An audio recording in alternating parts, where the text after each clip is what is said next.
இந்த வீடியோ நம்ம என்ன பார்க்க போறோம்னு பார்த்தீங்கன்னா, இப்போ வந்து இதில் எரர் நம்பர் 19 இந்த நீடில் பொசிஷன் அப்நார்மல் ஏதாவது வந்ததுன்னா அதை எப்படி கிளியர் பண்ணுங்கிறத வீடியோவில் பார்க்கலாம். இப்போ பார்த்தீங்கன்னா மிஷின் ஆன் பண்ணும்போதே உங்களுக்கு இந்த மாதிரி இப்படி நீடில் பொசிஷன் அப்நார்மல் இப்படி வந்துச்சுன்னா எரர் நம்பர் 19 என்ன பண்ணுன்னா, இதுலேயே உங்களுக்கு வந்து இதில் சிக்னல் காமிக்கும். இந்த மாதிரி 0 காமிக்கும், இல்லைனா சிக்னல் காமிக்கும். அது என்ன பண்ணுன்னா, இப்போ வந்து ஹெட்டுக்கு பின்னாடி ஒரு ரொட்டேட்டர் இருக்கும். அதை நீங்கள் வந்து லைட்டாக மூவ் பண்ணிங்கன்னா அந்த 0 இருக்கிற இடத்துல வந்து உங்களுக்கு நம்பர்ஸ் வந்தோடனே நம்பர்ஸ் வரும்.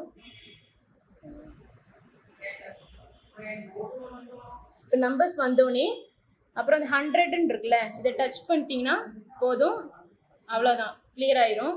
அது இல்லாமல் என்னென்னா, இந்த 100ல் வந்து உங்களுக்கு வந்து ஒரு பார் மாதிரி இருக்கும். அப்பயும் இந்த மாதிரி உங்களுக்கு மேலே ஒரு சிக்னல் மாதிரி ஒன்று காமிக்கும்.